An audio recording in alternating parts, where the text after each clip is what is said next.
I'm going to introduce Alan Parker. Dr. Alan Parker was a Professor Alan Parker. I'll get that right. I've been working with him for the last couple of years.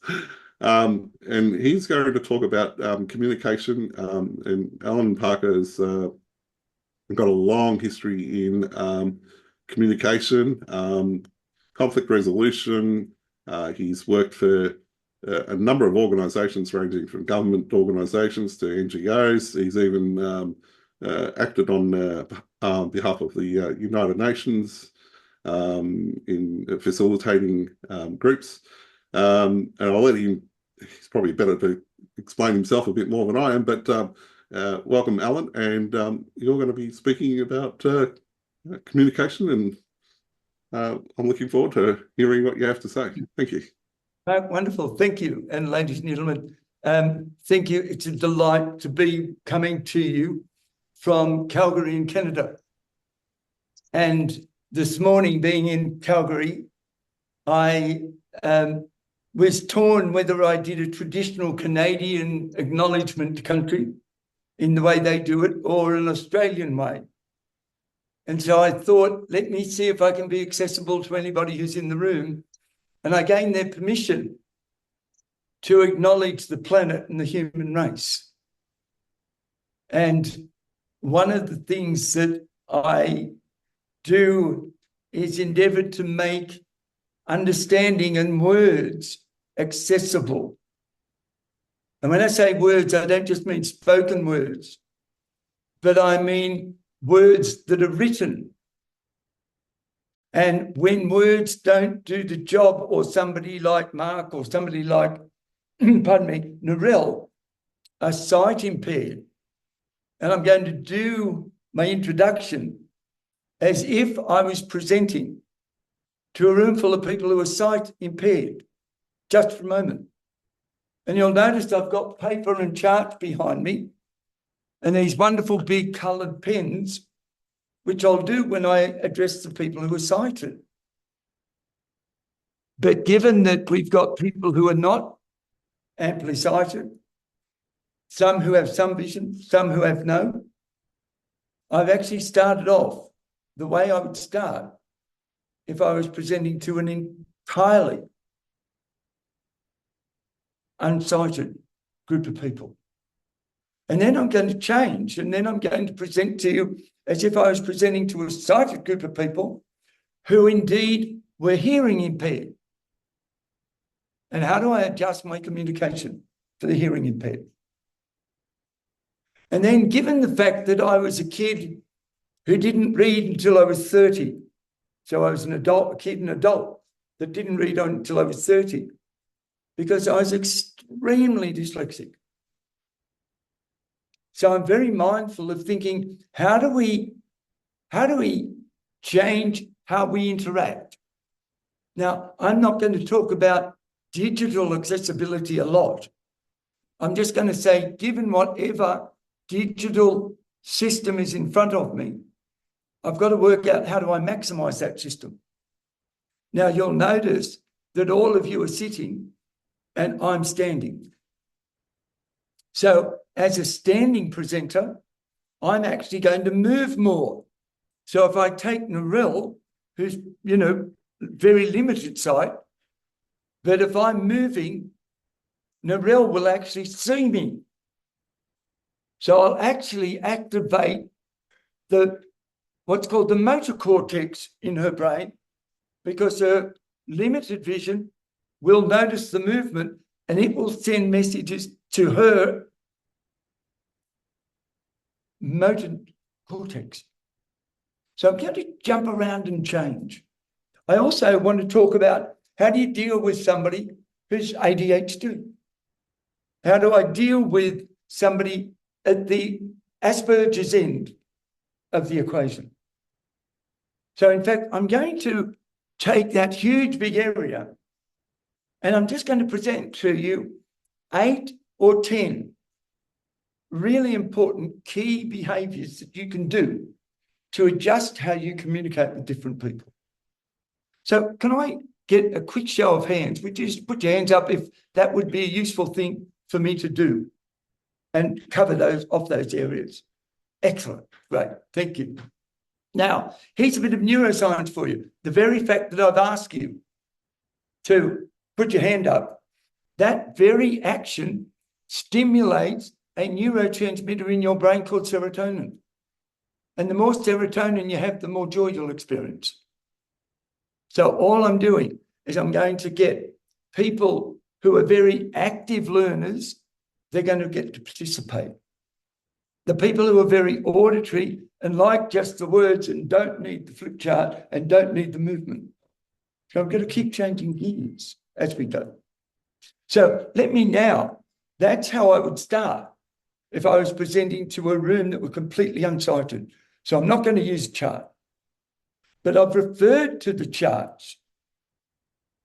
So for those people who are blind yet do visual thinking, they're actually going to be stimulated by the very fact that I said chart. Some people who are blind don't have visual thinking, so it's going to be meaningless to them. But now, let me assume that you're all sighted and say, ladies and gentlemen, good afternoon.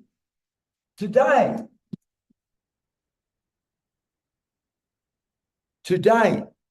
I want to talk to you about 8 to 10 tools that you and I can use. Now, I'm presenting now in a way that a sighted person is going to go, oh, he's written it in red. He's done it with pauses and put keywords in. So the visual person is going to go, oh, that's great. But the hearing impaired person is going to go, that's fantastic. He's close enough to the screen now that I can lip read. And because I put the pauses in, it gives them time to watch, lip read, and think, oh, yes, I think I know what he's doing. But the importance with the hearing impaired is I've got to make sure I stay out of the way of the screen. Yeah. With the visual people, it doesn't matter, as long as they've got something to look at. But the person who's hearing impaired will love the keywords because it'll make it easier for them to remember. Let's assume that I'm going to be presenting the 10 points. And I want to say to you, I want you to choose only one out of the 10. One that would be useful for you, because I'll present 10, 6 or 7 of them completely irrelevant for you. 1 or 2 of them will go, you'll go, oh, thank goodness I heard that. Okay. Now, thank goodness I heard that is for the hearing impaired person. Heard that. Thank goodness, so I'm using the words that are going on potentially inside their head. But I want you just to choose one thing. And I want you to take it away and practice. And practice and practice and practice. And through the practicing, you'll be able to go into very different environments. And with that one skill, you'll test out how did it work in each environment. And you'll find in some audiences, some groups, online with some people, it won't work. But in other places, it will. So it's a case of experimenting and being brave enough to experiment. Now, if indeed I've got somebody in the group who's Asperger's, and they are going to go crazy at this point in time because I've told them there's 10, but I haven't told them what the 10 are. So if I've got somebody who's Asperger's, I've got to go 10, and here's what they are. So let me just quickly jump in. Some of the tools that I'm going to work about. Number 1 is for sighted people, make sure you use contrast. Now, if you're a web designer, make sure you use contrast. There's a little piece of the brain here called V4. And V4 does nothing from the time you're 6 hours old until you die, except perceive colour. And it gets really excited when there's contrast. And it sends that excitement down to a piece of your brain that stores long-term memory. And that piece of your brain says, it's contrast. That means stick it in long-term memory. Now, that's true for sighted people, but it's absolutely of no value to unsighted. So the first of 10 is learn to use contrast.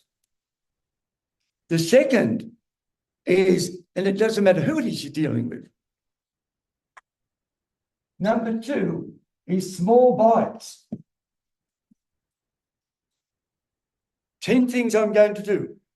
The tools that I want you to use. And then choose one and practice. You'll notice it's in bits, clearly stated. For the person who's hearing impaired, it's critical that I use the clarity of diction that I'm using, because the clarity of diction is produced by more movement in the mouth.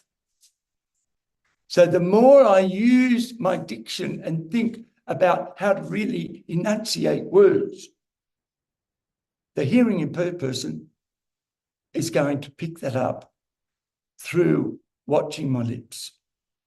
But if I just don't open my lips very wide and I mumble and talk like that, which is what a lot of people do, they don't open their mouth and don't use very much, and they actually often don't take a pause and don't stop. And if I don't take a pause and don't stop, the poor hearing impaired person goes, I can't even see his mouth, so I haven't got a clue what he's saying. But if I say it clearly, precisely, with regular pauses, it gives them time to pick up each piece I say and then link it together. Now, meanwhile, I'm just giving you more detail, and the Asperger's person is going, fantastic. Number 3 is give a clear headline.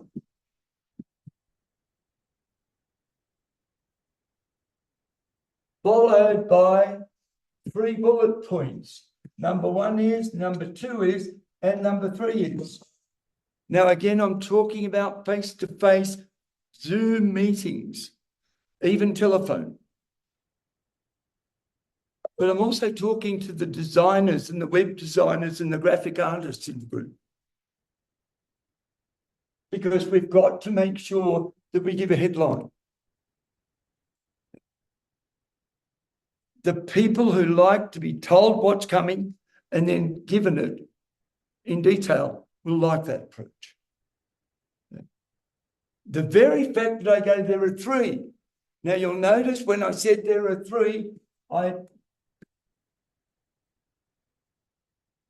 drew it and hit the board with the tip of my pen to make a sound. So the sight impaired people are going, whoops, he's writing on the board. Yeah. But I tell them what I've written on the board. So it's a headline, and then it's 1 point, 2 points, 3 points. So my words need to match the actions. So number 4 is words match actions, or actions match words.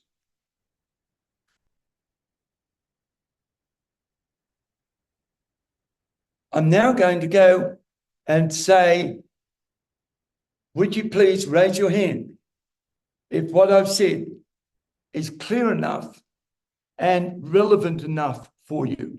Would you be good enough to just raise your hand to give me a clue that if you can see how this is applicable? Excellent, excellent.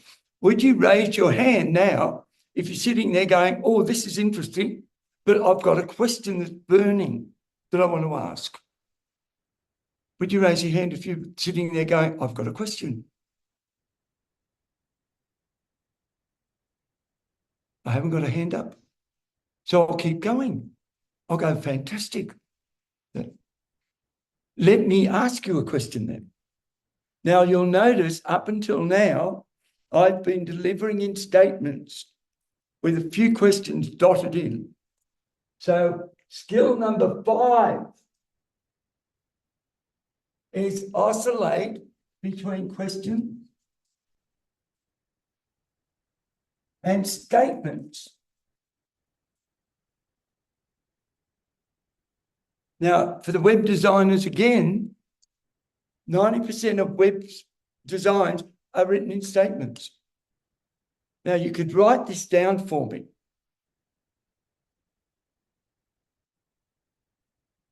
Or you can just mark it in your mind as very, very important. And notice if it resonates. So I've just pre-framed what I'm going to do in 3 different ways to match 3 different styles of delivery and 3 different styles of receptivity. So I want you to write this down if writing's your preferred way of installing. Questions stimulate thinking and stimulate brain function. Statements tax memory and tax concentration. So if I want to get people stimulated in their thinking and participating, I've got to change the ratio of statements to questions. Now there's a new opportunity for everybody who's looking at designing or building or programming in accessibility. If you want accessibility, you've got to make availability an option. And if you just give me statements all the time, you're demanding that I'm reading and taking in information. The more often you ask questions, and it doesn't matter what form you let people answer them, whether they actively answer them, whether they put a tick or a score, or whether they go away and think about it. As communicators, we've got to put in more questions, change the ratio of questions. The next is that for sighted people, whether they're dyslexic, ADHD, ASD, it doesn't matter. If you do movement, number 6, movement.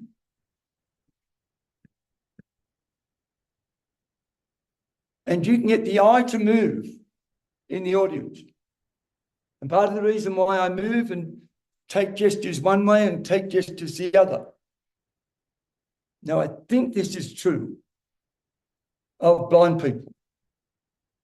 And I'll get Narelle and Mark to verify later. But if I'm moving and I come across here,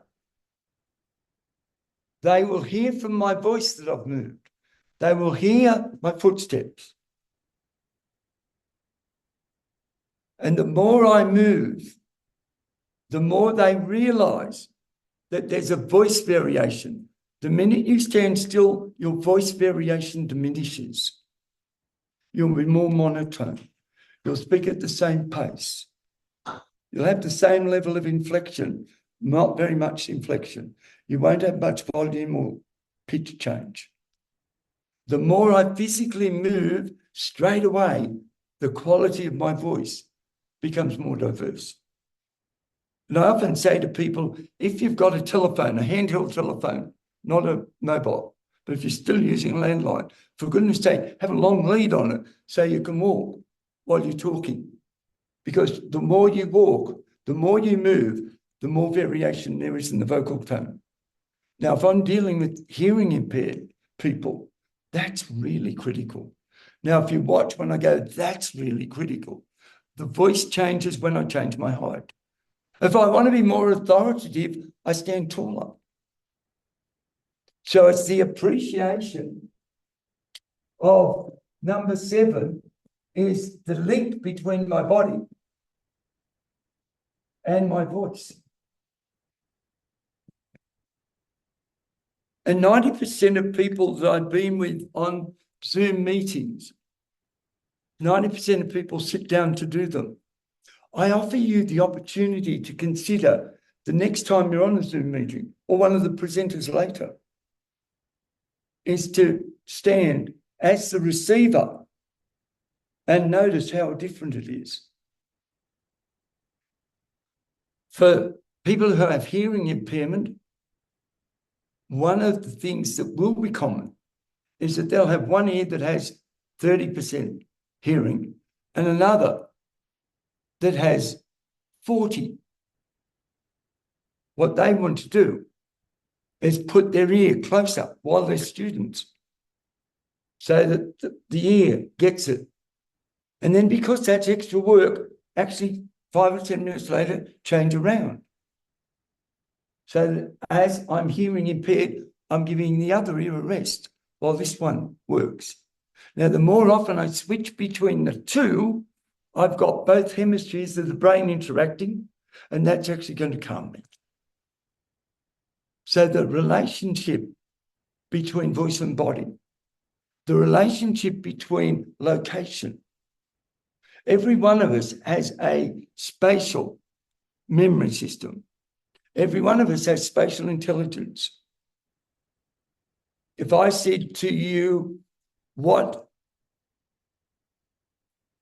kitchen utensils are in your second drawer, I guarantee you could tell me some of them. But if I said to you, tell me the order of the top drawer between knives, forks, spoons, dessert spoons, soup spoons, even people who are, and particularly people who are sight impaired, they want those damn things in the same drawer every time. So spatial location is really important. Now, if I'm going to talk and deliver to you, and I'm going to deliver some bad news to you, I'm always going to deliver it on this side of the room. If I'm then going to go, so what are we going to do about that now? I'm going to position it in the present. And if I'm going to talk about what are we going to do, what the options, what are the alternatives, I'm going to put it over this side. And that's just because I know that there's a piece of your brain that remembers spatially. And if we can just remember, always put the past and the problem in one place, put the needs in another, and put the options, the alternatives, and the solutions in another. So understand that the brain has a timeline between the past, the present, and the future. And if I'm wanting to influence a human being, I need to give them some information about what was. I need to explore with them what is. I need to explore with them how might we, how could we, how would we progress, improve, or what options could be used about the future. And every human interaction, for it to be positive, needs at some point in time to pass through those three chambers of the brain. So number 8 is a past, present, and future orientation, and how important that is. The next point, I'm going to deal with somebody who has ASD on the autistic spectrum. And there's continuations of them. And they're difficult to actually identify and work on. But when you strike one, you'll know that there's a discordance between you and them. And it's like one of us are on Bluetooth and the other's on FM. They're great systems. They send and receive, but they don't talk to each other. And sometimes, particularly in ASD, you'll often go, wow, somehow or other, we're just not on the same wavelength. Now, if you want to get on the same wavelength, here's a tip. So I've got ASD, and I want to be on the same wavelength. It's number 9. I want to be on the same wavelength means that I am going to steal your nouns and your verbs. So when you say something to me, I'm going to acknowledge back what you said to let you know that I heard. Now, it doesn't matter whether we're visual, auditory, visceral kinesthetic learners, ADHD, dyslexic, or ASD, autistic. If you listen to them carefully, get the meaning of what they're saying, but if you report back to them and emphasize either their nouns or their verbs, I promise you, you will notice their head nod. Because it doesn't matter what our primary system is, it doesn't matter what our disability is, it doesn't matter what my deficient system is. Every human being I've ever interacted with wants to have a voice, wants to be heard, and wants to be understood. Now, because I've got an hour with you, and it's a small amount of time, and I'm not running the group, but if I was running the group, and I know Narelle's going to go, what do you want me to do that? And I'm going to go, no, not on this occasion. But because I'm constantly working with people, and I do a lot of work with schools with special education teachers, and a lot with children with special needs, I don't care for the term neurodiverse simply because we all are. Every one of us is diverse, and I like to say we're unique rather than diverse. Because we now know scientifically that every brain is different. There are pieces of the brain that do things and don't do things. And that's how we become different from each other. For whatever reason, during our early childhood development, during the course of pregnancy, there are things that are happening that are actually defining how I'm going to turn up and which bits of my brain are going to define who I am. But the thing I want you to realize is that where we are now, the brain I've got, the neurons I've got working are always available to be expanded, have new ones produced, because we know that the brain has neuroplasticity.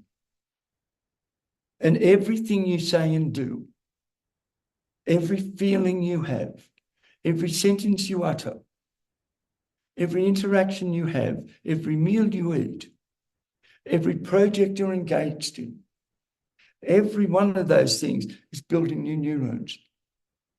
And I know as a result of years of work in the health and fitness area, that I know that people are very active in their years, early years. And then as we go through life, they don't do as much. And what happens inside the brain is if I was somebody who regularly exercised, and then all of a sudden I just reduced it, and then I woke up one day and went, oh, I haven't exercised for a while. Those neurons that were being stimulated by the exercise are what's called pruning. So they're dropping away. So it's really critical that you and I are constantly going, how do I normally do stuff? What could I do that's slightly different to what I normally do? Number 10, and it's a really big one. And I'm going to slide the computer just this way a fraction to ensure that you can all see it. Let me just move my screen a little. I'm going to come that way. And I'm going to come over here and go, whoops, over here and go number 10. Number 10 is get out of autopilot. Because if I'm doing what I normally do, there's a mathematical chance that I'll keep getting the percentage of people I got in the past. And if I'm doing the same as I did yesterday, I'm not going to increase the percentage. But if I say, I'm out of autopilot, I'm now going to be somebody who's aware, considered,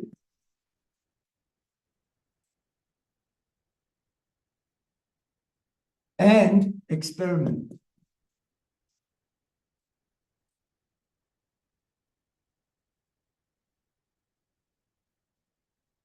What a difference it would make. So what I would like to do, there's 10 items that I think are significant, simple things that we can do in our presentations, particularly now, I don't know most of you online. So what I've got to do is make sure that I'm changing the approach I use. I'm changing the voice speed. I'm changing the volume. I'm changing the inflection and the tonal shifts. And every now and again, I just bring it in and speak at the same tone. Sometimes I'll stand still and deliver. Sometimes I'll move. Sometimes I'll write on the board, as I did, in small bits, slowly with pauses. And that's satisfying the hearing impaired and the visually impaired at the same time. And if I don't go back and go, this is what my 10 things are, I'm going to lose the person with the Asperger's. Yeah. Now, here's an interesting one for you, and then I'm going to stop and take some questions from you. Here's an interesting one. Most of us have at some point in time had somebody say, we've got to look them straight in the eye and directly deliver to them. And I'm going to say to you, that's perfectly okay if you've got a sighted person and you've got an emotionally stable and calm person. And it's okay if you've got somebody who's done that all their life and they've normalized it. But I want to say, when we're talking about people with various disabilities, challenges, very different ways that they've got to learn. We've got to be more adaptive and identify what's my style of operation and how do I, as Alan Parker, have a business relationship with Mark Muscat. Now, when I'm with Mark Muscat, I move about a tenth as much as I normally move. However, when I'm with Narelle, I move twice as much as I do with Mark and half as much as I do myself.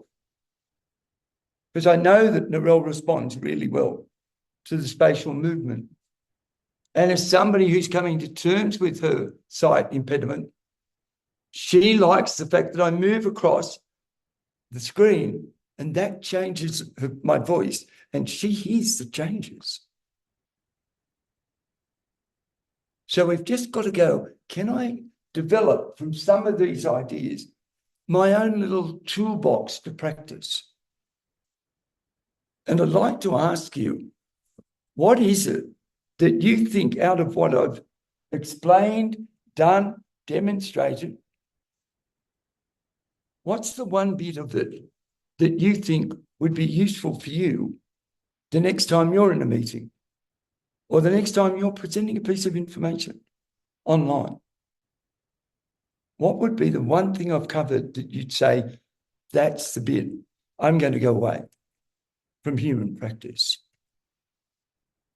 And can I go to the top of my screen and ask Patty, would you like to, I'm just going to move a table here, because once you start talking,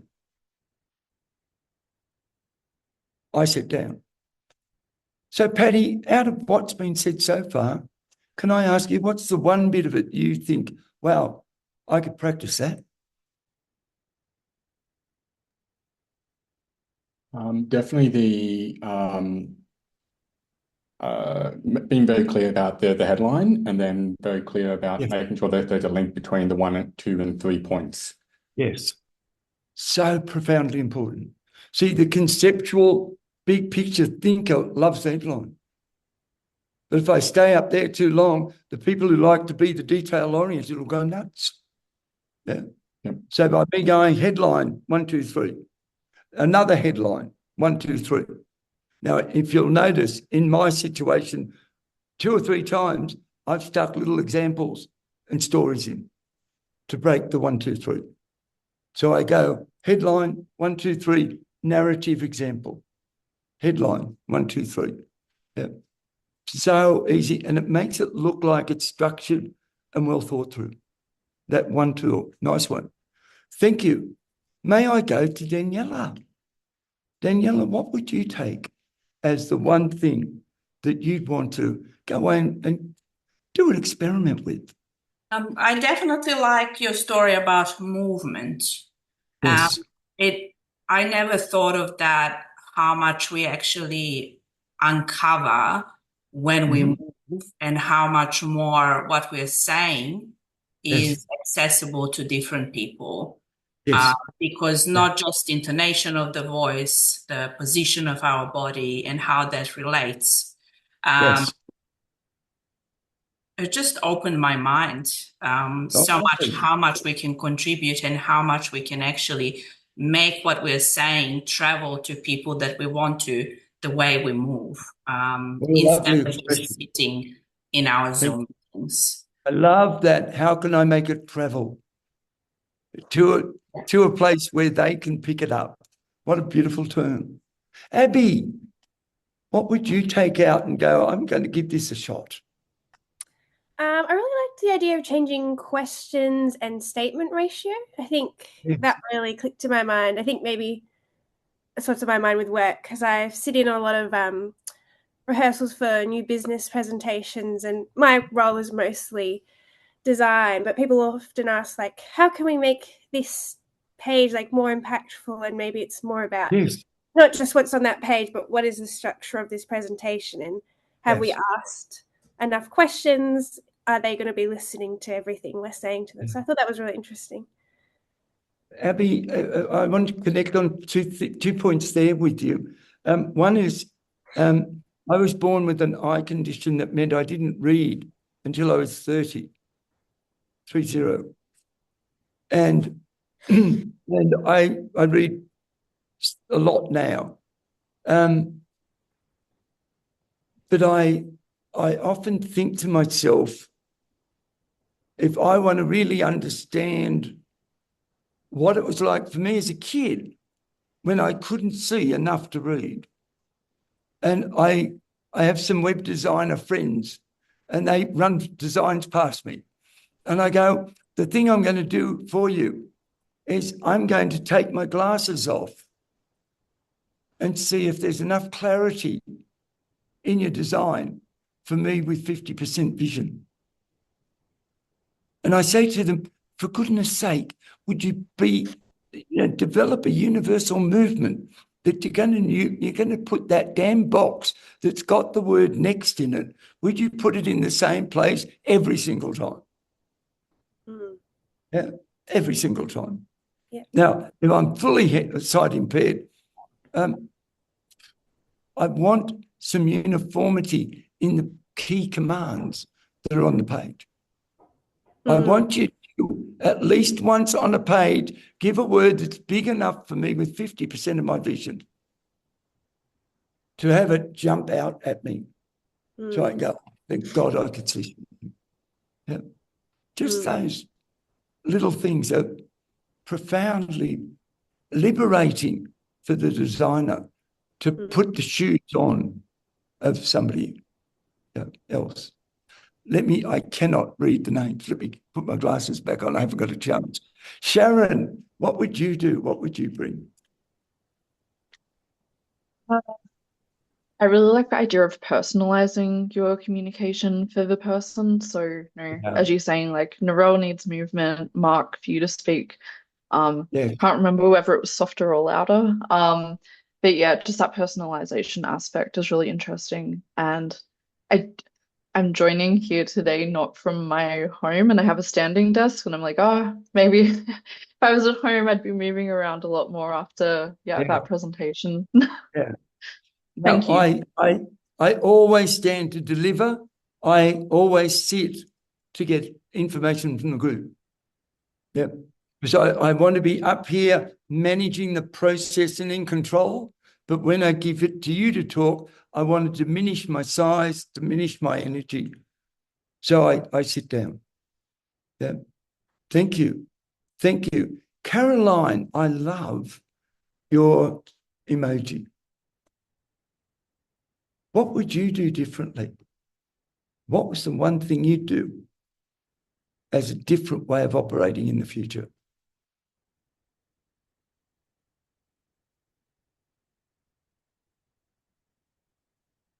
I'll assume that you're not able to get the mic open, and I'll go to Narelle and Mark, and if it becomes open, I'll come back to you.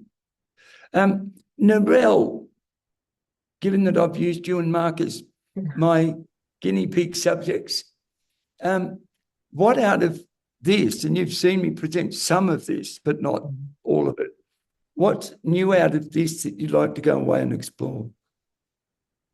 I'm with the movement. Yeah. And how I would use the movement, considering my vision impairment. For those that don't know, I actually only see shapes.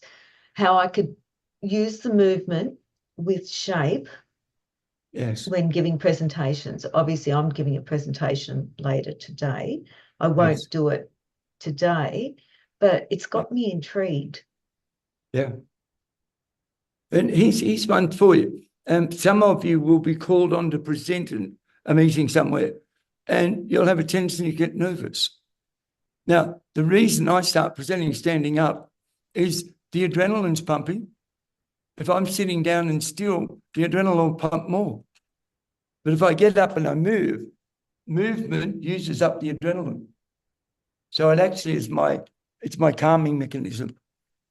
And then I get calm enough that I can now sit down and they're completely gone. Yeah. Movement's a wonderful, wonderful thing. Yeah. Let me go to Tim. Tim, what would you take out of what you've heard so far? I think for me, the way of I guess headlining and then breaking things down or at least outlining things quite quickly underneath that. Yes. Yeah. Like for me, you know, I'm working with my customer to try and communicate what we're sort of doing across a very large business, and struggled to get the kind of a lot of people kind of reading or the engagement. And I think working with the team from my customer to be able to kind of structure some of those, structure the way that we communicate out into the business, I think will be really useful. And you know, be able to capture the attention of everyone as they kind of look across what we're sending out, because what we're sending out is important. People kind of just look at it and go, no, that's probably not for me. So I think really understanding that everyone's going to think about what they're receiving in a very different way, and trying to structure it accordingly. Great way of going about it. Great way of going about it. Thank you, sir. May I go to Diana? Hi, Alan. For me, definitely it's the speaking part. I'm not a native English speaker, and I noticed that I mumble quite a bit in my speaking. So definitely trying to speak clearly, precisely, and having the pauses in between, like that resonate with me a lot. Yeah. And because many times when I have meetings and I look back at the recordings, it's like, I'm actually mumbling a lot, and sometimes I speak too fast. Yeah. So definitely that resonates with me the biggest, like the speaking part. And definitely I love the idea of presenting standing up as well. Yes. I'm definitely going to let it go and see how that goes. Yeah. Much less likelihood to have nervousness happening. Much less likely. And the other secret about presenting to Zoom is don't look at the camera because you'll get nervous. Look at whoever it is you're talking to, or, you know, I've been darting from one person to another as if I'm having private conversations with you without you even knowing. But it's making sure I'm getting me into a state that I'm connected with you. The other bit I'd like to just make another reiteration on is we live in an amazingly multicultural world and neurologically very diverse world. And I live between the Gold Coast and Sydney, and I am amazed every time I go to Sydney. I think the number of people who are speaking English as their second language has just continually climbed and climbed and climbed. Now, if I've got people in the room who are speaking their second language, I have no clue whether they think in English or think in their mother tongue. Now, if they're thinking in their mother tongue, they actually hear me and then translate it to their own language. I've got to pause more often. Yeah. So important to just speak at the same speed, but put the pauses in just long enough to give people time to go, oh, what's that in my language? Yeah. Because they've got to find the word in their language about a word that they sort of heard and they know and they can say, but they're not really sure about the meaning. So they're going to be pulling out individual words in their own tongue. And that there needs to be a pause. And if I don't pause, they'll be doing that and miss the next thing I say. Yeah. Sharon, did I get to you or didn't, did I? You did. I did. Thank you. Thank you. I was just thinking about another. I'm in Canada and I've been dealing with a group of people today, very, very multicultural. So I constantly had to be mindful of delivering information. And every now and again, with a multicultural group, I am going to stop more often and ask them to discuss what was done so that we get to have a further conversation. And then they get to hear from somebody who's well languaged. They're going to hear back from somebody else what I've said before. So group discussion is a really important one, the more second language speakers you have. Let me go to Abby. Hi. And Carolyn, you can hear, thank you for your message. Abby. I think Abby has already spoke, but Yep. Sam Williams hasn't. Thank you. Sam, are you there? Let me go to Nix. Nix, are you there? And I know that Mark Muscat's there, so let me go back to Mark. Mark, Yes. what have you seen, noticed, heard that think, oh, I'm going to give that a burl? You know, Alan, every time I hear you, I get something different all the time. No, I pick up something different to add. I think this time I'm going to say the ability to actually convey information and moving around and being somewhat active. Yes. How do you do that in a virtual environment such as a Zoom or a Teams meeting? Mark, let's assume you and I are having a meeting and the whole group's having a meeting and I'm not the presenter, I'm just a participant in the room. I wouldn't do the stand up and present, but I'd sit down. But anytime I talk, I'd still do the same I'd do the same movement, I'd just do less of it. So I'd make it smaller. Because I know being on a camera, okay. The more I move, the more voice variation there is. Yeah. And that's a really, really important one for us to think about and consider. Yeah. Let me ask you, I've got one final piece I want to do with you, but let me ask you again, given what we've said, what you've heard, what we've talked about, is there anybody sitting there going, I've actually got a question. Can I throw in the question?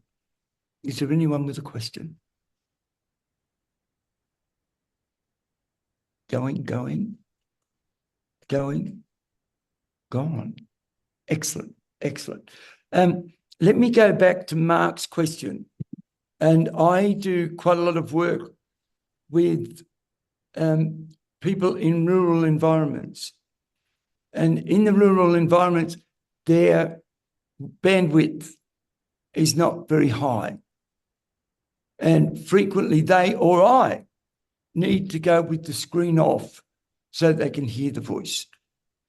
And I would encourage you that the next time you're in a meeting with 4 or 5 people who you meet with and you're all sighted, you all have good hearing, and you're in a regular routine and habit around how you run meetings, can I suggest that you have a request from the group that we have a meeting with the screen off so that we can experience what it's like to be blind? And I remember one of the first meetings I had with Narelle and Mark, and Narelle is partially sighted. And I remember her saying to me, can we have the meeting with the cameras on? And I must say, it was something I never even thought about. I never imagined that we would have the cameras on. But when she said that, I went, I'd love to have the cameras on. And I always ask for the cameras to be on so that I can see them. And particularly as I know Narelle can see shapes and when I move. So when I go, that's the past, this is the present, here's the future. The hearing impaired person loves the fact that I stagger it and mark it out. But I know Narelle loves it because she can see shapes. So I'm playing to her strength. The other is that if you really want to get a group of people becoming really, really cognizant, aware of stuff they're never aware of, ask them to have the camera off. And then the next meeting, ask them if you can all turn the volume down so that all you can hear is a really slow, low whisper, so that you get the sense of what it's like to be hearing impaired. And if you're somebody who speaks really quickly and confidently, can you go into a meeting and speak slow and soft and gently? If you're somebody who does something really gentle and slow and considered, can you come in and do it with a higher energy? Can you do something different as a group? Or even if they don't, can you do that on a regular basis so that we have a deeper empathy and an awareness of what it's like to be in somebody else's shoes? That would be the final thing that I'd mention to you. And I'm going to check with Narelle, who's always a great timekeeper. I figure I've got 4.5 minutes left. Am I correct? I am. Wonderful. Thank you. In that 4.5 minutes, I would like you to share with the group what you would like to see this group and the world embrace as new tools for being more considerate of diversity and creating greater accessibility and availability. So what would you like to see the world do to be more aware of the importance of accessibility and diversity? And I'm going to put you straight under the spotlight, Narelle, and get your, what would you like to see the world do out of what we've been discussing? I think there's 2 parts. One is the movement, the voice modulation. Yes. I really struggle in meetings and things with very limited sight. And I find I really struggle because I might nod off or I lose concentration because I can't see what's happening. And I actually have nodded off in church because during the sermon, it's very, and he's good, but you know, I can't see. Yeah, love that. It. Thank you. And thank you. Thank you very, very much. Abby, what's the one you hope thing that we hope we all go away and do and make the world more accessible and more appreciation of uniqueness and diversity?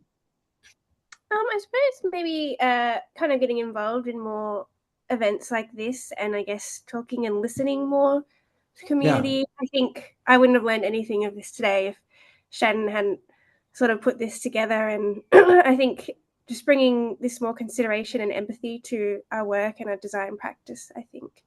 Lovely. Beautiful. Thank you. Sharon.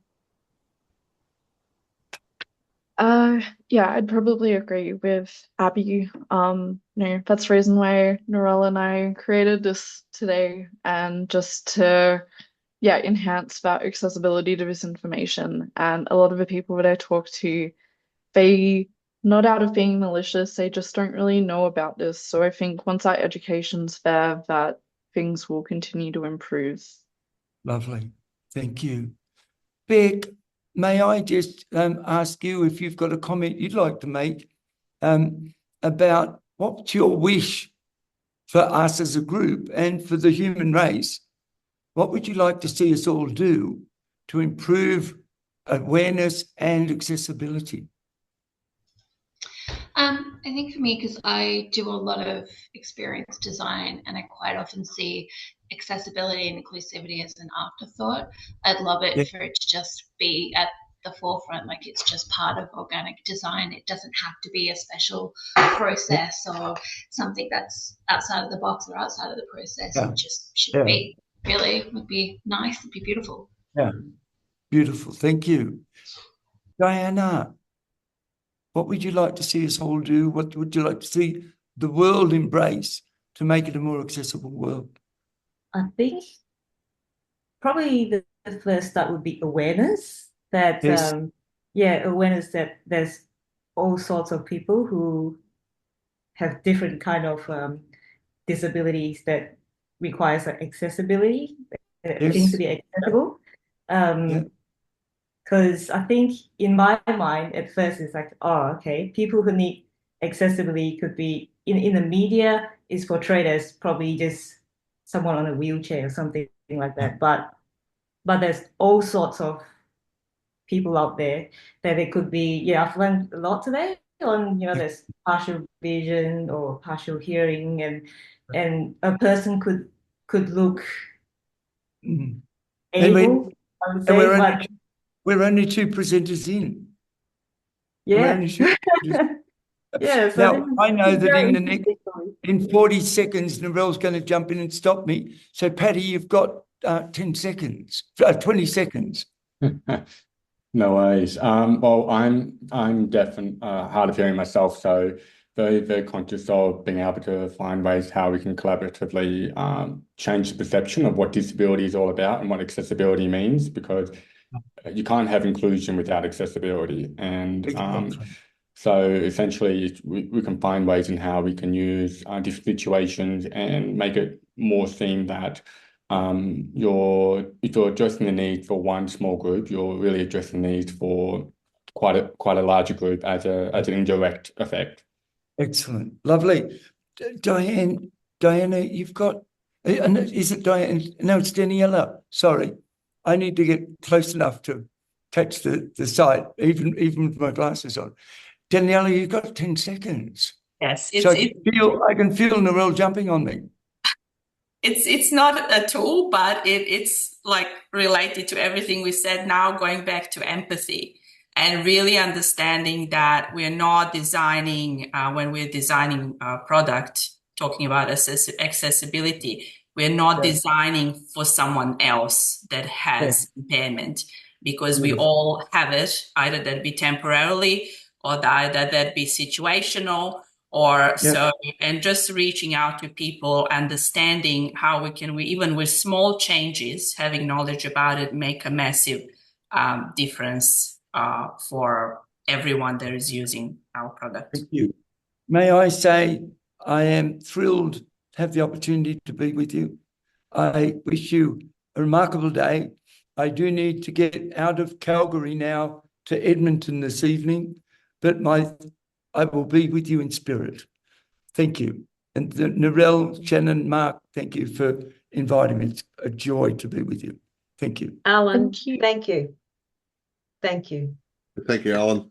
Safe Absolutely. travels. Thank you. A great pleasure to be with you. Yeah. Okay, I'll Take hand care. back to you, Mark.